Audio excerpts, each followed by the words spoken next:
Hello everyone, I am Justina Paris and I welcome you all to today's daily news analysis. आज है 3rd March 2025 and we are going to be seeing important articles from the Hindu and the Indian Express. So let's begin. But before we move to the articles of the day, let us discuss the questions जो मैंने आपको पिछले video में पूछा था, तो उसका हम डिस्कशन करते हैं. आपने जो कमेंट सेक्शन में आंसर किया है बहुत बढ़िया. I see many students, mega, Gargi, Divya, Kartik. Okay, absolutely good performance by you all.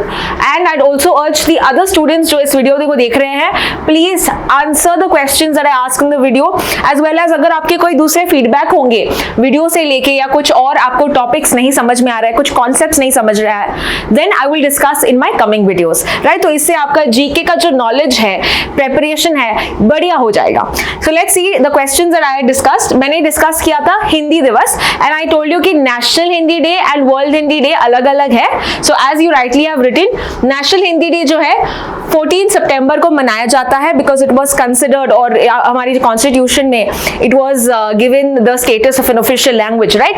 Apart from that, Hindi day की बात करें, it is celebrated worldwide to preserve the language, to promote the language of Hindi. हम देखते हैं 10 जनवरी को मनाया जाता है. इसके अलावा मैंने आपको क्वेश्चन पूछा था कि कौन से कंट्री से इंडिया सबसे ज्यादा डिफेंस के इक्विपमेंट्स लेती है. We had seen INS Tamal and Tushil ना प्रीवियस वीडियोस, राइट? तो हमने देखा था कि कौन सी कंट्री थी वो Russia. Russia is a country जहां से हम बहुत ज्यादा इंपोर्ट करते हैं. बट अगर क्वेश्चन आता है टॉप एक्सपोर्ट कौन सा कंट्री करता है, that is USA. Okay, so top defence export जो है कौन सी कंट्री करते हैं, यूएसए. एंड सबसे वर्ल्ड में सबसे ज्यादा जो डिफेंस इक्विपमेंट्स लेता भी है, that is India. Okay, so that's correctly answered bye you all. Apart from that मैंने ये क्वेश्चन पूछा था कि जो एजुकेशन है ये कौन से लिस्ट में आता है, यूनियन लिस्ट, स्टेट लिस्ट या कॉन्करेंट लिस्ट में. The answer is concurrent list में आता है, जो आप सभी ने सही जवाब दिया है. So very well, let's see what are the interesting questions I have for you today. So we'll see आज का जो दिन है ये क्या मनाया जाता है. That is also an important context because a lot of days that we have to remember. तो March 3rd 2 दिन है. Firstly मतलब 2 इवेंट्स है जो हम डिस्कस करेंगे. पहला जो इवेंट है that is World Wildlife Day. Okay, wild life के प्रति उनका प्रिजर्वेशन करना, उनका अवेयरनेस, उसका कंजर्वेशन करना, इसके लिए एक सेपरेट डे दिया गया है. Now question is, why only that particular day? Why March 3rd? What is so special and auspicious about it? It is because एक कन्वेंशन साइन किया गया था इस दिन March 3rd 1973 में. ठीक है, और वो कौन सा कन्वेंशन है? वो कन्वेंशन है साइट्स. अभी साइट्स का फुल फॉर्म क्या है? साइट्स का फुल फॉर्म है convention on international trade in endangered species of wild fauna and flora. यानी कि जो ट्रेड, इलीगल ट्रेड होता है अमंग द कंट्रीज, इसको रोकने के लिए, ताकि यहाँ पे जो पोचिंग होता है, इलीगल ट्रैफिकिंग होता है, इसको कर्ब कर सके. इसीलिए ये दिन ये ऑर्गेनाइजेशन सेटअप किया था. We'll understand more of the organisation, but remember it was 1973 3rd March इस दिन के दिवस. You see that this was signed, this was adopted, and therefore the day in 2013 हमने ये establish किया था by the UNGA, United Nations General Assembly. But किस country का ये प्रपोजल था? The country is Thailand. Okay, so which is the country that proposed that we should have such a day? It was Thailand who did that. What is the theme of World Wildlife Day 2025? इसका theme है wild life conservation, finance, investing in people and planet. यहाँ पे focus किया जा रहा है funding पे, finance पे, ताकि हम प्रॉपर फाइनेंसिंग के थ्रू कंजर्वेशन एफर्ट्स और भी कर सकते हैं. So this is with regard to World Wildlife Day. Now I will discuss with regard to CITES. ये कौन सा ऑर्गेनाइजेशन, बिकॉज इस दिन के दिवस इस March 3rd we see that the signing was done, right? So we will see what is this CITES. As I said, it's an international trade in endangered species of wildlife, flora and fauna. तो ये agreement है, ये inter governmental organisation है, यानी बहुत सारे governments इसमें part करते हैं, ताकि ये जो ट्रेड होता है एंडेंजर्ड स्पीशीज का, कोई पशु पक्षी जो एक्सटिंक्ट के करार पे है, एंडेंजर्ड, उसका जो कॉन्सेंट्रेशन है बहुत कम है, लेस इन नंबर, उनका प्रोटेक्शन करने के लिए we have a separate agreement. Clear. Now this major goal was to prevent the trade from threatening the survival of the species, ताकि वो जो species है वो extinct ना हो, इसीलिए ये एक agreement साइन किया गया था। कौन इसको एडमिनिस्टर करती है? That is the United Nations Environment Programme. Can you tell me where is the headquarters of United Nations Environment Programme? और ये ऑर्गेनाइजेशन कब फॉर्म हुआ था ये आप मुझे बताएंगे। साइट्स का मैंने बता दिया है, आप मुझे यूएनईपी का बताना है, ठीक है। Now where is the headquarters of CITES? CITES का हेडक्वार्टर्स है जिनेवा, स्विट्जरलैंड में। बहुत सारे ऑर्गेनाइजेशन का जिनेवा है, इसका ये मतलब नहीं कि सभी ऑर्गेनाइजेशन का जिनेवा है, ठीक है। तो यूएनईपी का जिनेवा में नहीं है, तो आप मुझे बताएंगे कि इसका ऑर्गेनाइजेशन का हेडक्वार्टर्स कहां पे है। इसके अलावा 1973 में तो साइनिंग और सब स्टार्ट हुआ था, ये अडॉप्ट हुआ था, बट फोर्स में आया था 1975 में। 1 जुलाई 1975 is when this organization came into force. Is India part of it? India is a part of this organization. India is a member of this organization because हम भी चाहते हैं कि हमारे जो इंडिया में बहुत सारे एनिमल्स हैं इनका प्रोटेक्शन हो, राइट? इससे इलीगल ट्रेड, ट्रैफिकिंग और सब ना हो।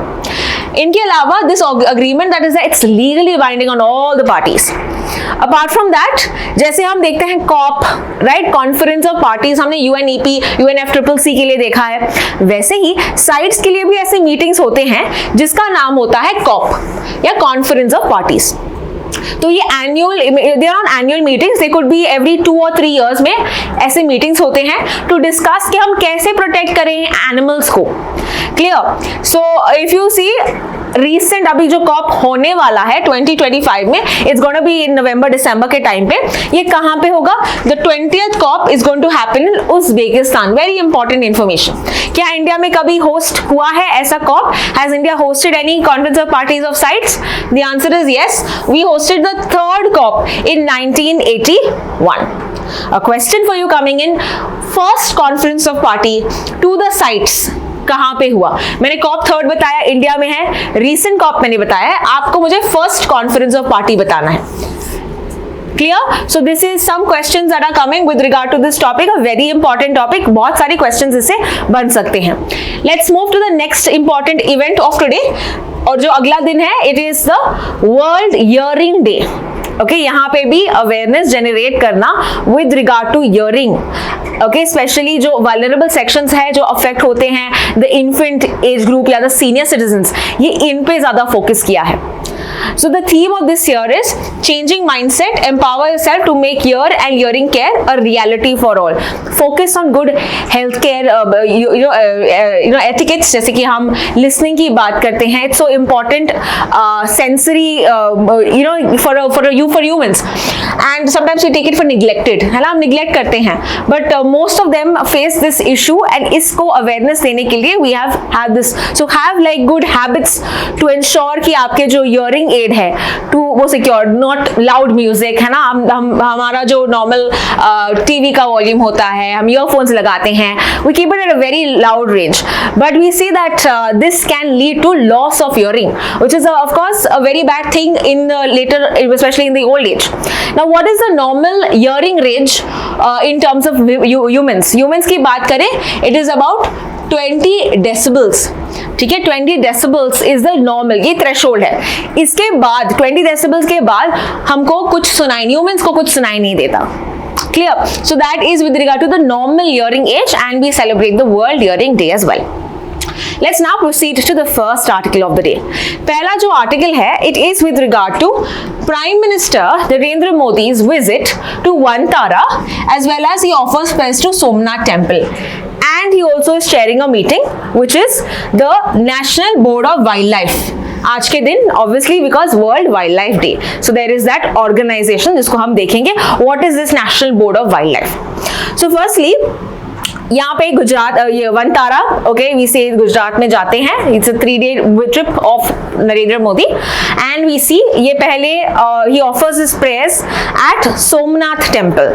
सोमनाथ टेम्पल जो है, he is said to be the chairperson of the Somnath trust, जो मैनेज करता है अफेयर्स ऑफ द टेम्पल, उसके बोर्ड के ट्रस्ट, उसके हेड कौन है? It is Narendra Modi. Okay, apart from that ये जो टेम्पल है इट्स फर्स्ट ऑफ द 12 आदि ज्योतिर्लिंग्स, यानी जो ज्योतिर्लिंग्स की बात करें it is basically the devotional interpretation of Lord Shiva, right, जो इनकारनेशंस की बात करते हैं, सो वो है लॉर्ड शिवा का कहते हैं, so that's a Shiv temple. Apart from that ये विजिट करेंगे Vantara. Now you must have heard of this Vantara, very famous during the Ambani wedding, right, तो ये वन तारा भी विजिट करेंगे। वन तारा क्या है? One Tara is an animal rescue and rehabilitation centre, तो यहाँ पे इसको रेस्क्यू रिहैबिलिटेट किया जाता है, एड दिया जाता है, medical aid and everything. And कौन इसको मैनेज करता है, किस कंपनी का है ये? इट इज रिलायंस कंपनी का, Reliance Industries and Reliance Foundation. Clear? Apart from that we are seeing कि ये होस्ट या ये चेयर करेंगे एक meeting that is National Board of Wildlife. So will understand about the National Board of Wildlife, और इसका इन्होंने theme भी बता दिया है जो हमने ऑलरेडी डिस्कस किया था, फाइनेंस से related, remember? So wild life conservation, finance, investing people and planet. Let's now see about this national board for wild life. तो यहाँ मैंने सुंदर सा एक पिक्चर लगाया है जो आपको याद देगा कि ये जो ऑर्गेनाइजेशन है इनके हेड है नरेंद्र मोदी, ठीक है, बिकॉज ये कंफ्यूज हो सकता है कि एनवायरमेंट का भी हो सकता है, so therefore you remember he is the head, he is heading the National Board of wild life. Now let's see what exactly this body does. ये एक top level body है, advisory body है, okay, which is ensuring wildlife conservation, especially in the protected areas. So wildlife के conservation के लिए ये body एक बहुत ही important body है। ये कैसे बनी है बॉडी? ये बॉडी बनी है एक एक्ट के दौरान, section 5A, which is WPA, यानी कि वाइल्ड लाइफ प्रोटेक्शन एक्ट। ये बॉडी कब आई थी? ये बॉडी बनी थी 2022 में, okay, it was constituted through an amendment in 2022। It replaced, जो पुराना एक बॉडी है इसको रिप्लेस किया गया था। What is the old body? Indian Board for Wildlife, जो 1952 में बनी थी, तो उसको रिप्लेस करके we see a new body was created to ensure more such conservation efforts to be even more stricter. Apart from that ये जो body है 47 मेंबर्स की कमिटी है, it is headed by prime minister and vice chairperson जो है वो है minister of environment, forest and climate change. Who is the minister of environment, forest and climate change? Again a question for you, आप मुझे comment section में बताएंगे, ये मैंने पहले भी डिस्कस किया है, so let me see if you remember who is the minister of environment, forest and climate change. ऐसे क्वेश्चंस भी आते हैं and we are always we don't sometimes read through, या याद नहीं होते, इतने सारे मिनिस्टर्स हैं, 30+ मिनिस्ट्रीज हैं। So this is a good exercise जहां पे हम जब भी कोई इंपॉर्टेंट बॉडी देखते हैं, ऑर्गेनाइजेशन देखते हैं, उनकी जब मिनिस्टर्स की बात करते हैं, let's discuss the ministers also so that you will remember it in your exam. Clear? So minister of environment, forest and climate change, इनके वाइस चेयरपर्सन है and it was headed by the prime minister. तो ये body obviously अभी मिली है on the occasion of World Wildlife Day and it lot of good things that have been discussed, जैसे कि it is discussed, ये आज सुबह मीटिंग में गए थे and we understand firstly he also took a tour, एक nice safari he had of the Gir National Park, right, जहाँ पे बहुत सारे Asiatic lions, it's the only place where you get Asiatic lions, तो उन्होंने अच्छे सुबह सफारी की थी। उसके बाद उन्होंने ये भी कहा है कि we'll start with lion census, जो Asiatic lions हैं उनका census, उनकी गिनती भी हम start करेंगे, right? We also see he is also creating an organization for human animal conflict से लेके कोऑर्डिनेशन के लिए एक separate you can say organisation ये सेटअप कर रहे हैं। कहाँ पे होगा ये? कोयम्बतूर में होगा। सो ऐसे ऐसे बहुत सारे इंटरेस्टिंग इन्होंने रिकमेंडेशंस और रेजोल्यूशंस लिए हैं in this national wildlife that we will be also taking understanding in the next video. Okay, so this was today's video that I have also added with regard to the recent updates from the PIB, that is the Press Information Bureau. Okay, जो आपके newspaper में अभी तक नहीं आया है, सो कल के दिवस I think we will get these information bits in our Indian Express and the Hindu.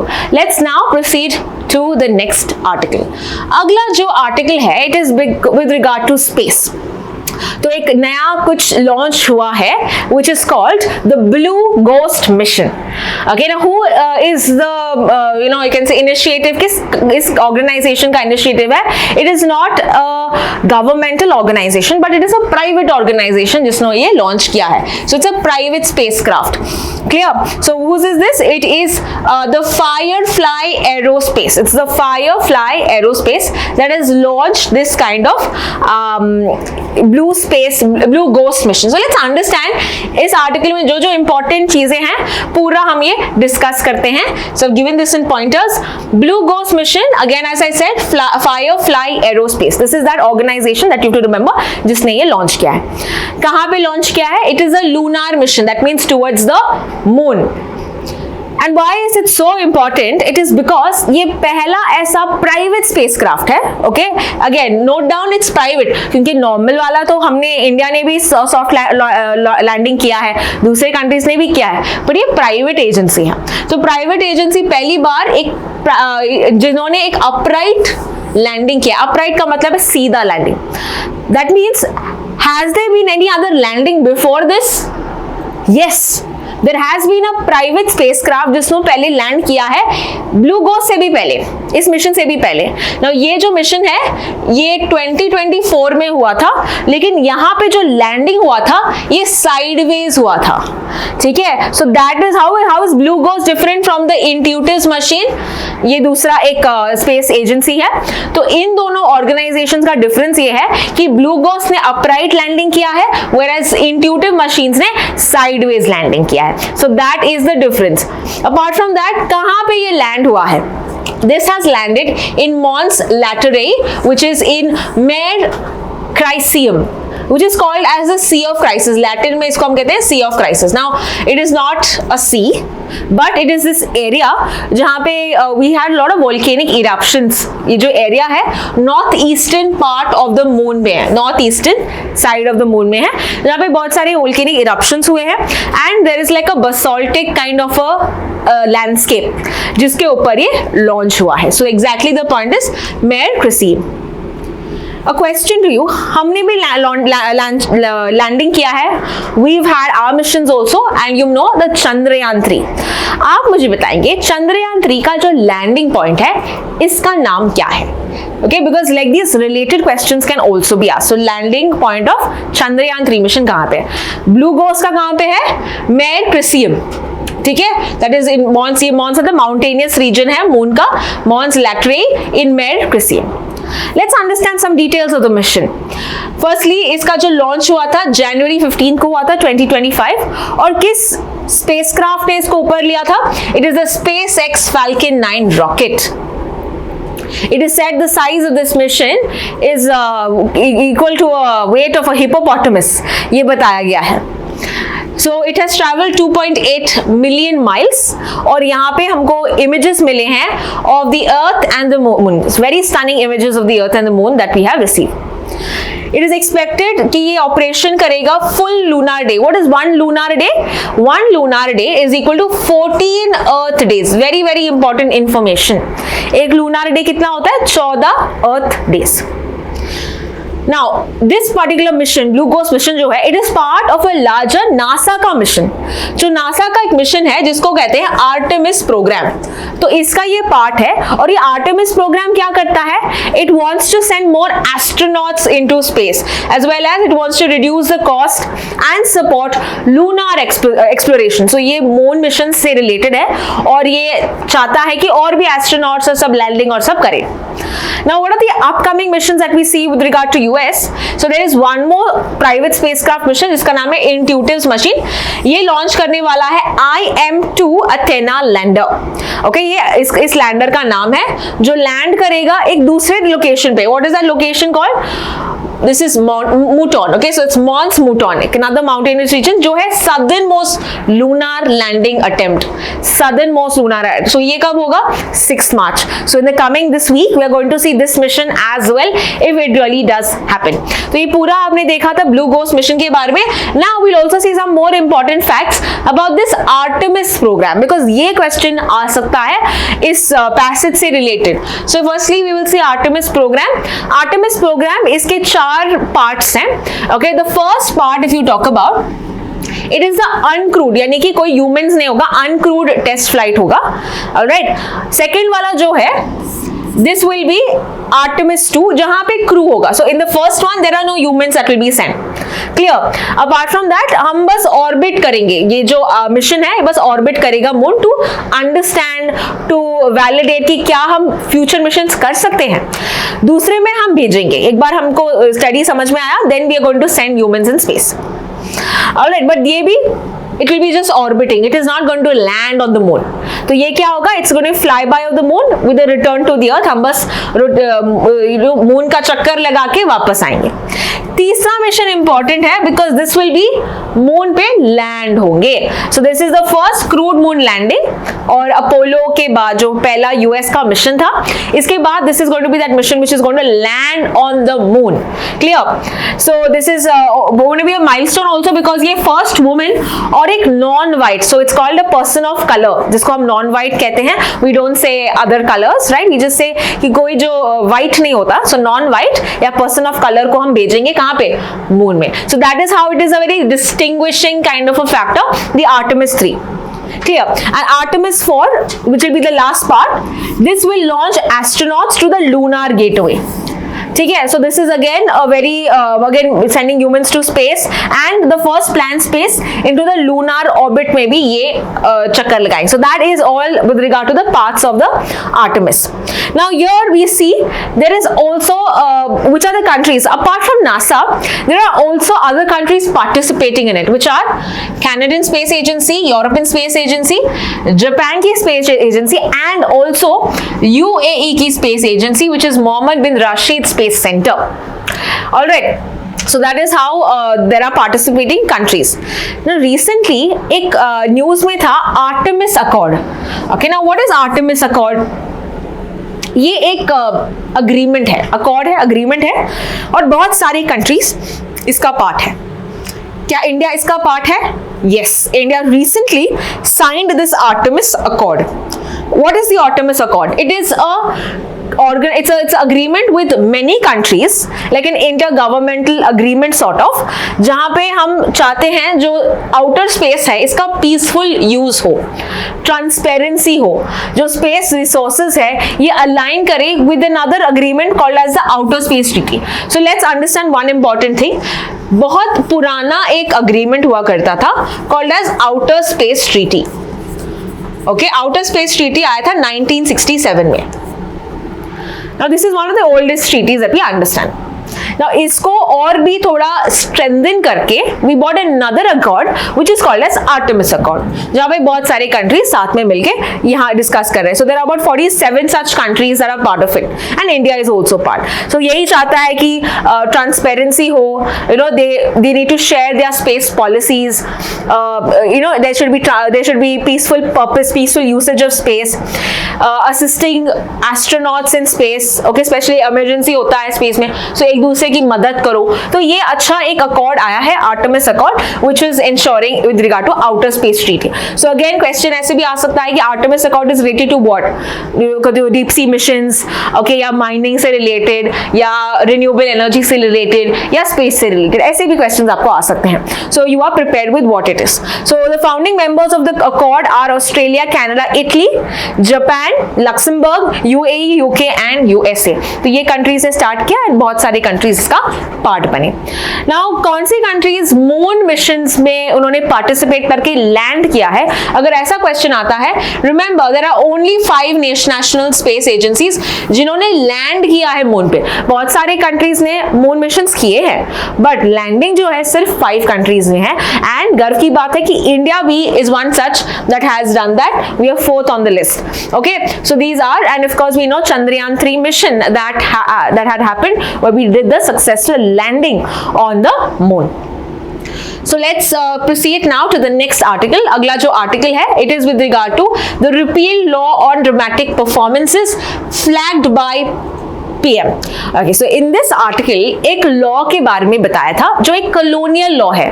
Okay, Britishers के टाइम पे एक लॉ आया था which is called as the Dramatic Performances Act 1876. This is the name of the act. Now what is this act? This act is basically stopping people, okay, from performing any arts, be it dancing, singing, skits. ये सब बंद करता है, okay, if the government wants to do so. But why would the government want to stop performances? It is because ये performances के through जो freedom fighters हुआ करते थे, they used to give knowledge, okay, they used to give you a message. जैसे regional languages में होता था जो Britishers को probably wouldn't understand. So the message to the people was, you know, to fight the Britishers, to fight the colonial power. तो ऐसे करके ये skits और सब करते थे. And it was also like a unifying kind of an activity, जहाँ पे सब लोग मिलजुल के activity कर रहे हैं. So that also strengthens the unity, which was not liked by the Britishers. Clear? So that is why they brought about this act कि आप यहाँ पे रोड पे, you know, सड़क पे, पब्लिक में you cannot do any dramatic performances. Now this is 1876 और ये रिपील किया गया था फॉर्मली बहुत लेट, यानी कि 2018 में. According to the article that we see, Indian parliament में फॉर्मली 2018 में इसको फोर्स में आया था कि ये जो एक्ट है ये रद्द हो चुका है.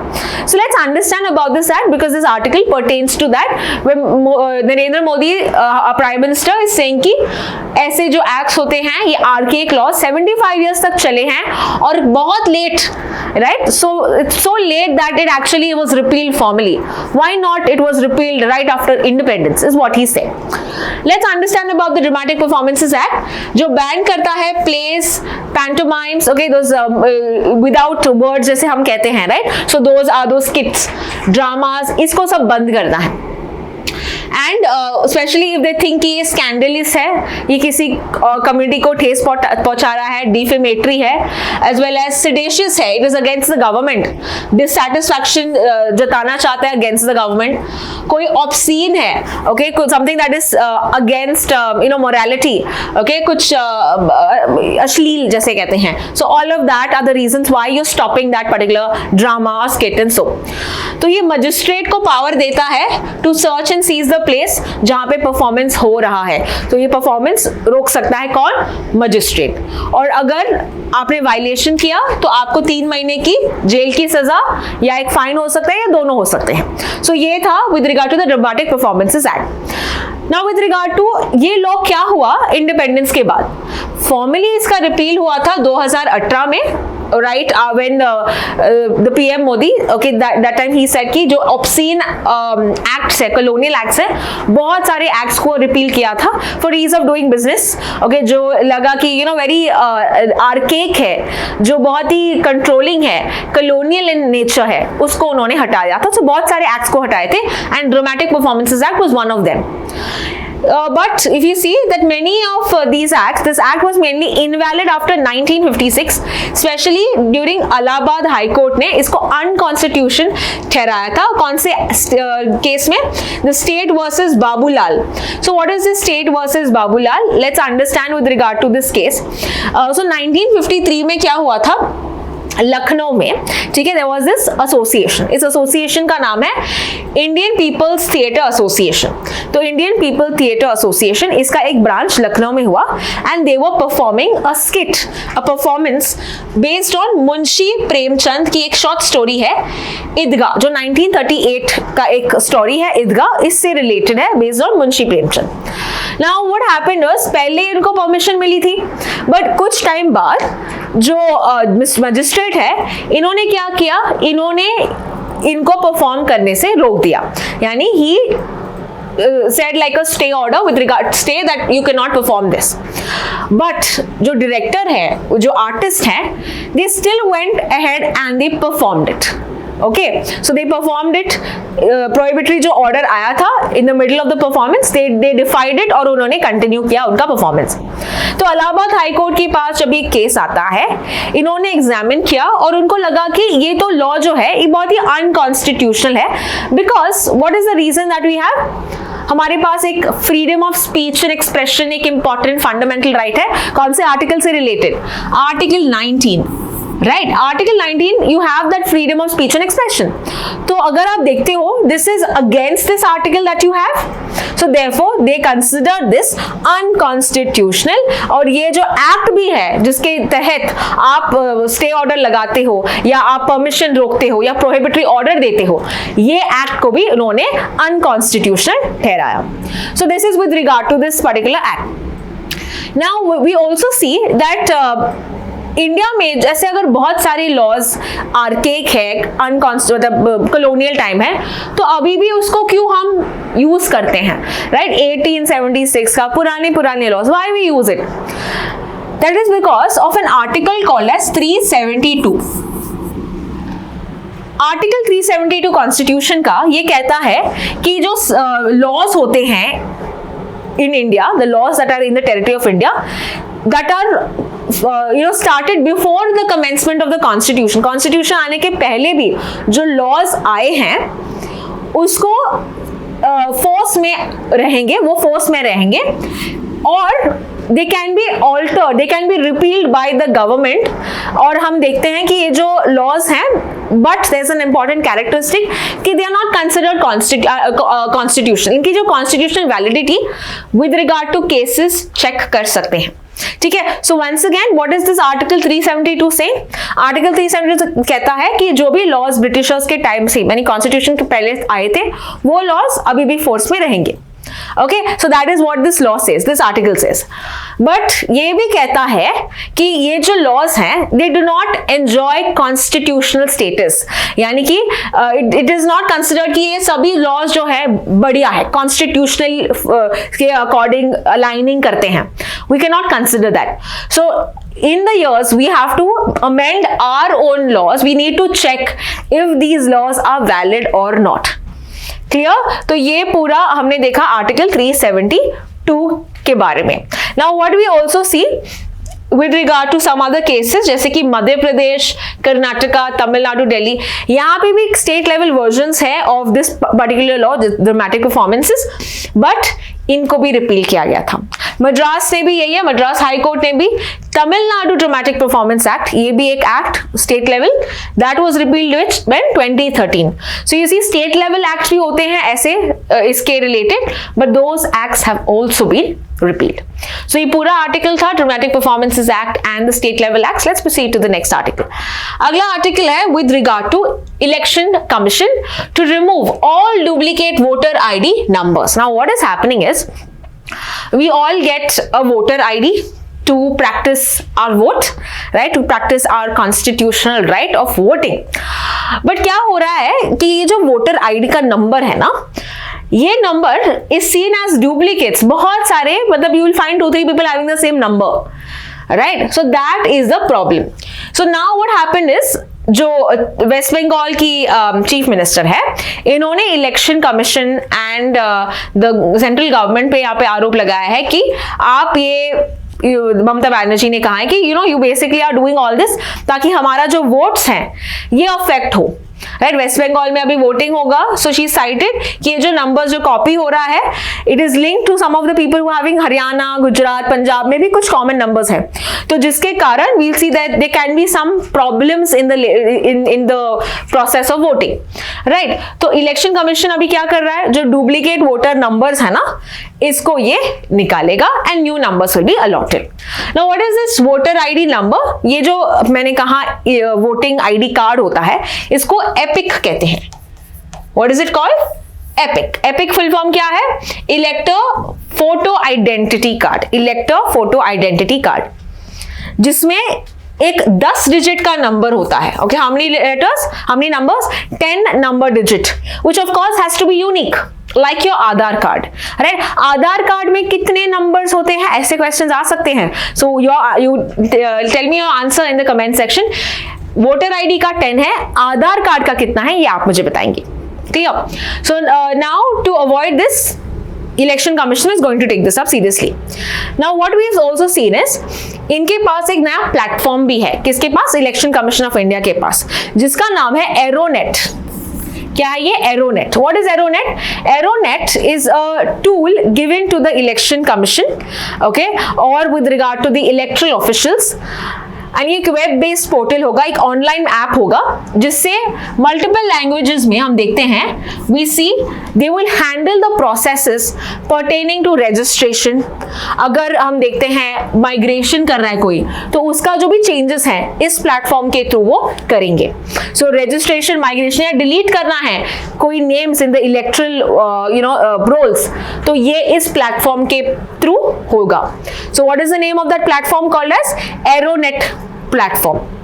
सो क्वेश्चन है कि इतने सारे डुप्लीकेशंस क्यों हुए, right? Normally you should get a unique number with every person, right? But ये जो है because it was manually allotted, okay, तो इलेक्शन कमीशन कहता है क्योंकि पहले ये मैन्युअली अलॉट किया जाता है स्टेट में, जिसके कारण ये डुप्लीकेशन हो गया। लेकिन अभी हमारे पास ये टूल है ना ऑनलाइन वाला एरोनेट, जिसके कारण अभी ऐसा मैल प्रैक्टिस, अभी ऐसा ये एरर्स नहीं होंगे। So that is the whole article that we understand of EPIC number and the duplicate voter numbers. Let's proceed to the next article. अगला आर्टिकल है विद रिगार्ड टू जीडीपी से रिलेटेड। Now what do you mean by GDP? आपको economics passages भी आ सकते हैं, so we will discuss about these kind of passages. But many of the students kind of worry जब ऐसा पैसेज आता है, but don't worry, it's a very very simple article. आपको कॉम्प्लेक्स नंबर्स नहीं पूछे जाते हैं, you need to know the basics about it, like GDP क्या है, GDP what is the formula of GDP, what are the factors associated, what are you counting in GDP, who gives the GDP, calculate कौन करता है, ये सब आपको पता होना चाहिए, okay, for your exam. You don't have to do the basics, लेकिन इस क्वार्टर में कितना था जीडीपी, इस क्वार्टर में कितना है, अलग अलग very very complex questions are not going to be asked, but simple things need to be understood and it's very easy passage, so let's understand with regard to that. Firstly basics, GDP का मतलब क्या है? GDP का full form है gross domestic product. Clear? So ये measure करता है all the final goods and services जो कंट्री के अंदर प्रोड्यूस होता है। So basically what does it do? It is the total value, जो गुड्स है, जो सर्विसेज है, जो कंट्री के अंदर प्रोड्यूस होता है इन अ गिवन टाइम फ्रेम, से 1 ईयर, एक साल के अंदर जो भी कमोडिटीज प्रोड्यूस हुए हैं, जो भी सर्विसेज प्रोड्यूस हुए हैं, इसका टोटल वैल्यू को हम ग्रॉस डोमेस्टिक प्रोडक्ट कहते हैं। Clear? Now gross domestic product का कैलकुलेशन कैसे होता है? फर्स्टली जो आप और मैं खर्च करते हैं, right? So that is with regard to private consumption, that is one such factor that we understand कैसा प्रोड्यूस हुआ है, सो कितना खर्चा हुआ है, एक्सपेंडिचर हुआ है, प्राइवेट एक्सपेंडिचर पहले ये चेक करता है with regard to household, families and industries, so that we see. Apart from that government spending, government कितना स्पेंड कर रहा है, मान लो कि सैलरीज दे रहे हैं, सो गवर्नमेंट भी स्पेंड करता है, so that is the second angle to count कितना हमारा जीडीपी है। The third angle is investment, जैसे गवर्नमेंट भी रोड्स बनाती है, हॉस्पिटल्स बनाती है, इन्वेस्टमेंट डालती है, व्हेयरएज प्राइवेट ऑर्गेनाइजेशन भी इंडस्ट्रीज खड़ा करती है, सो इन्वेस्टमेंट करती है, सो इसका एक सेपरेट होता है। Clear? So one is expenditure and second is investment in like capital assets. And the fourth one is exports minus imports. Exports यानी कि जो हम बना रहे हैं दूसरे कंट्रीज के लिए, जो Indians providing the goods to other countries, इससे हमको पैसा आ रहा है, राइट? द डॉलर्स और the rupees is coming in.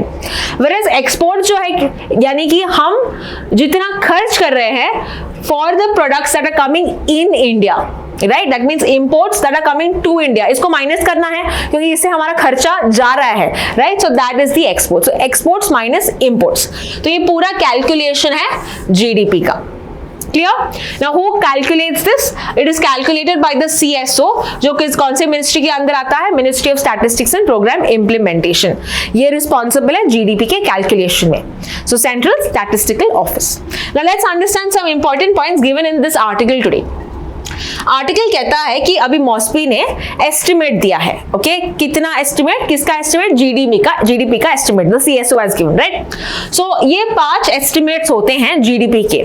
First is first advance estimate, second advance estimate, provisional estimate, first revise estimate and final estimate. Now why do we need 5 times calculation of GDP? क्यों बार बार हमको estimate करना पड़ेगा कि GDP जो है 7% है, 6% है? व्हाई? बिकॉज वी सी जो डेटा है it always gets rechecked, right, reanalysed, जिसके कारण गेटिंग एक्यूरेट डेटा के कारण we further change the GDP to the final outcome. So because of having proper documents in the coming times we see the revision happens. तो जो first advance होता है, again not to memorize this but just for your understanding, first advance होता है जनवरी के time पे और that financial year. Second advancement होता है फरवरी में. So as and when we get proper data, ये number revise करते हैं. That is why these are called estimates. Okay, they are not like final, they are estimate करते हैं. Then provisional estimate मिलता है मई में, which includes Q4 data. Now what is Q4 data? ये quarter कहते हैं, right? Financial year is divided into 4 quarters. तो first quarter क्या है? जनवरी से मार्च, सेकेंड क्वार्टर अप्रैल से जून, थर्ड क्वार्टर जुलाई से सितंबर एंड फोर्थ क्वार्टर अक्टूबर से दिसंबर. तो एक बार हमको अक्टूबर दिसंबर का हमको गिनती मिलती है, वो हम रिवाइज करके हम प्रोविजनल एस्टिमेट्स में इसको अपडेट करते हैं. फिर फरवरी ऑफ द फॉलोइंग ईयर, अगले साल का जो ये है हम रिवाइज करते हैं एंड फाइनली 2 साल के बाद we have the final estimates.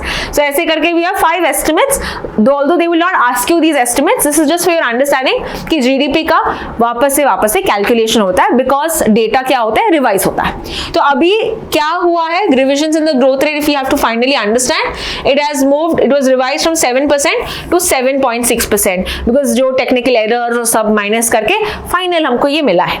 So these are some important aspects that you have to understand from today's article and we are done with okay, we have one more last article to discuss, which is with regard to production linked incentive, the last article of the day. Production linked incentive जो है ये अप्रैल 2020 में आया था और ये 6 साल के लिए एप्लीकेबल है. Okay, in fact there was PLI 1.0 and now it's 2.0. So first we will see what exactly this means. ये 16 such sectors के लिए पहले था ताकि हम जितना प्रोडक्शन करें उतना उन मैन्युफैक्चरर्स को इंसेंटिव मिलेगा. जितना आप प्रोड्यूस करोगे उतना आपको इंसेंटिव मिलेगा. नाउ क्वेश्चन इज, इससे क्या होगा, what will be the benefits? Firstly manufacturing बढ़ेगा, है ना. जितना आप डोमेस्टिकली ही मैन्युफैक्चर करोगे, you will not rely on imports. आप खुद ही आत्मनिर्भर बन रहे हो. सो इसमें what is it helping in manufacturing capabilities which will also ensure कि you are not going to import. Further जब आप ज्यादा प्रोड्यूस करोगे आप दूसरे कंट्रीज में बेच पाओगे, that means it will increase the exports. And the thirdly, because आप मैन्युफैक्चरिंग कर रहे हो, you require labor, you require man force, right? So यहाँ पे you will have more jobs that will be created. तो इसीलिए ये एक सिग्निफिकेंस है of the production linked incentive. Now there are 14 sectors that are there. Remember, कोई भी ministry, एक मिनिस्ट्री इसका पार्ट नहीं है, बहुत सारी मिनिस्ट्रीज इसके पार्ट है, इसकी नोडल एजेंसीज है, इंप्लीमेंटिंग एजेंसीज है. मान लो जैसे कि अगर हम कहते हैं सोलर पैनल्स का मैन्युफैक्चरिंग करना है, तो सोलर पैनल्स के लिए you have ministry of new and renewable energy, right. अगर इलेक्ट्रिक व्हीकल्स या ऑटोमोबाइल इंडस्ट्री है, ministry of heavy industries. Okay, so ऐसे करके बहुत सारी मिनिस्ट्रीज इसको इंप्लीमेंट करते हैं. There is no one agency that is implementing it. Further, ये क्या करता है, फाइनेंशियल इंसेंटिव्स देता है ताकि मैन्युफैक्चरिंग बूस्ट अप हो और इन्वेस्टमेंट्स भी आए. So now what are the segments that we see in 2.0?